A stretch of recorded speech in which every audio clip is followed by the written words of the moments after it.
حضرت عمر رضی اللہ تعالیٰ عنہ جب ایمان لائے تو آپ نے ایک ایک کافر کے گھر کے دروازے پہ کھڑے ہو کے کہا کہ تم کمزوروں کو مارتے تھے، میں تمہیں بتانے آیا ہوں میں محمد عربی کا نوکر بن گیا۔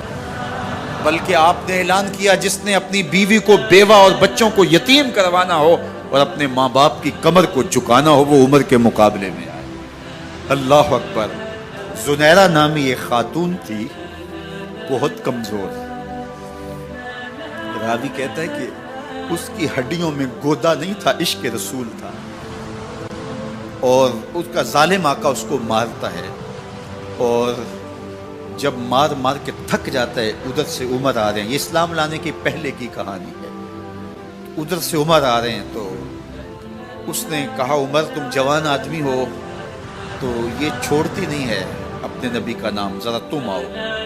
عمر کوڑا پکڑ لیتے ہیں، اسے مارتے مارتے تھک جاتے ہیں تو پانی پینے لگتے ہیں، تو کہتے ہیں مجھے تیرے پہ ترس نہیں آیا لیکن میں ذرا پانی پینے لگا ہوں، اور پھر گلے کے اندر ڈال کر کے کوڑا اور اس کی رسی کو بل دیتے ہیں اور اس کی آنکھیں باہر نکل آتی ہیں اور کہتے ہیں بلا اپنے نبی کو جو تیری آنکھوں کی بینائی واپس کرے۔ اللہ اکبر۔ تو اس نے آسمان کی طرف منہ کر کے کہا مالک میں کبھی بھی آنکھوں کی بینائی نہ مانگتی لیکن اب تیرے نبی کی عزت کا سوال ہے۔ آنکھوں کی بینائی واپس ہو جاتی ہے۔ زنیرہ کو بڑا مارا، آج عمر گلیوں میں آنکھوں میں آنسو ہیں اور عجیب دل بے تاب ہے اور کہتے ہیں آؤ بھئی میں حضور کا غلام بن گیا ہوں، تمہیں بتانے آیا ہوں۔ زنیرہ نے موڑ کاٹا تو آگے عمر یہ آواز دے رہے تھے۔ زنیرہ ایک کونے پہ کھڑے ہو کے رو کے کہتی ہے عمر تم تو بڑے اس دن جوش و غضب میں تھے اور تم مارتے ہوئے تھکتے نہیں تھے۔ تو عمر نے کہا زنیرہ اس دن میں نے دیکھا نہیں تھا، اب میں محمد عربی کو دیکھ آیا ہوں۔ جنہ ویکھیا نہیں ہو کرن گلاں، جنہ ویکھیا نہیں ہو کرن گلاں، جنہ ویکھیا ہو تے بول دے جڑے محرم راز حقیقت دے اور راز حقیقت کھول دے۔ تو حضرت عمر رضی اللہ تعالیٰ عنہ ایمان لائے۔ حضرت عبداللہ ابن مسعود رضی اللہ تعالیٰ عنہ فرماتے ہیں کہ حضرت عمر کا ایمان لانا مسلمانوں کے لیے عزت کا سبب تھا، ان کا ہجرت کرنا مسلمانوں کی نصرت تھی اور ان کی خلافت مسلمانوں کے لیے رحمت تھی۔ حضرت عمر رضی اللہ تعالیٰ عنہ وہ ہیں کہ میرے حضور نے فرمایا لوگوں جب نیک لوگوں کا ذکر کرو تو میرے عمر کا تذکرہ ضرور کیا کرو۔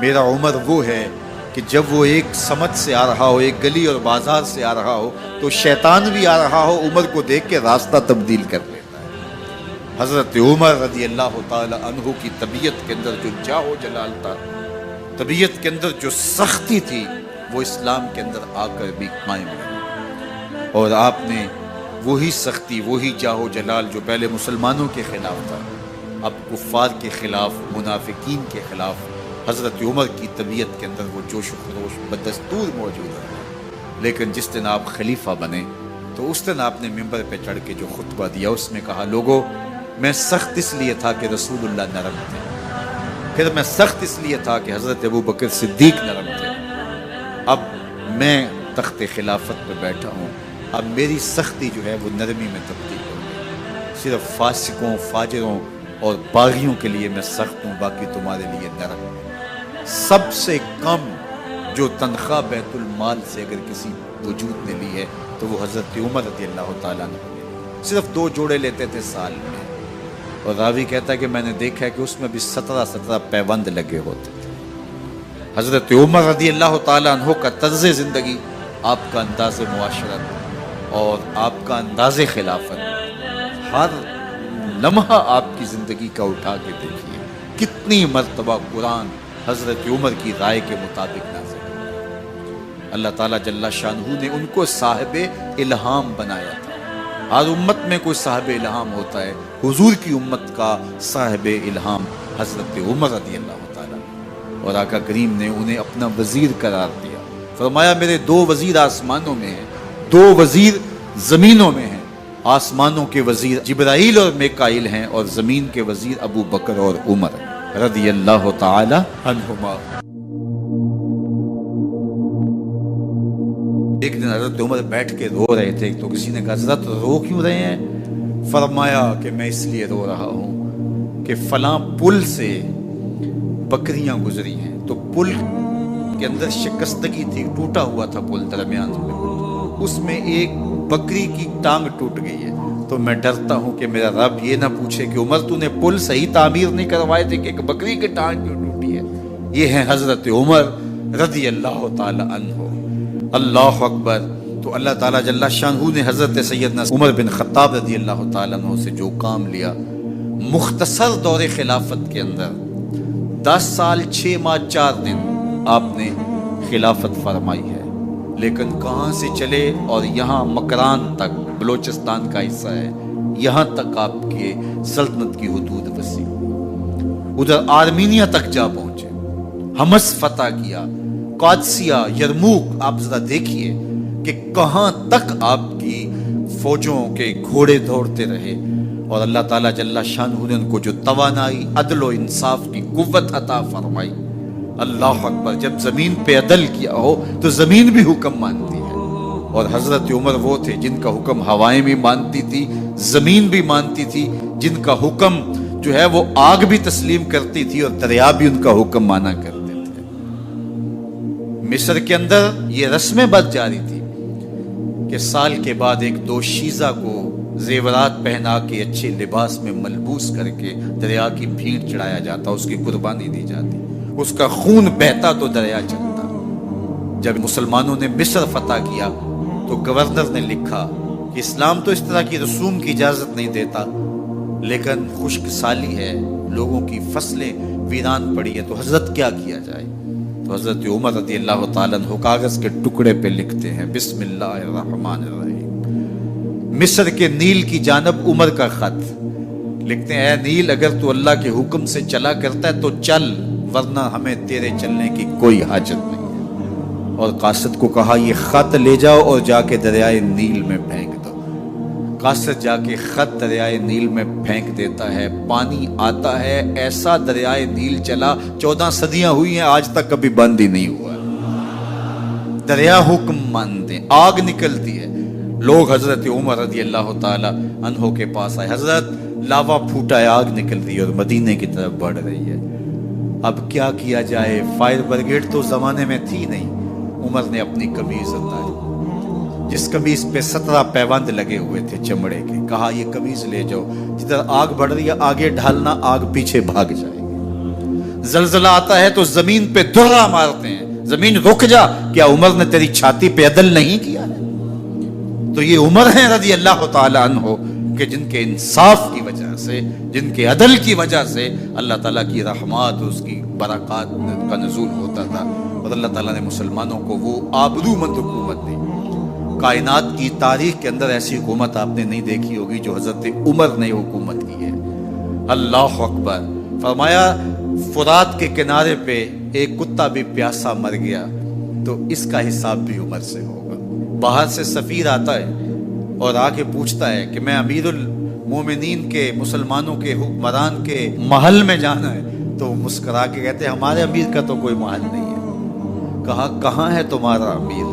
کہا مسجد نبوی میں ہوگا یا بیت المال کی اونٹوں کی دیکھ بھال میں لگا ہوگا۔ وہ جب گئے تو مسجد میں نہیں ہے، اللہ اکبر، وہاں گئے تو وہاں بھی نہیں ہے۔ پھر کیا دیکھتے ہیں کہ عمر رضی اللہ تعالی عنہ جنت البقیع کے پاس ایک درخت کے نیچے اینٹ کا سرانہ رکھ کے سوئے ہوئے، تو اس نے کہا عمر تو نے عدل کیا ہے، تجھے کچی اینٹ پہ بھی نیند آ گئی۔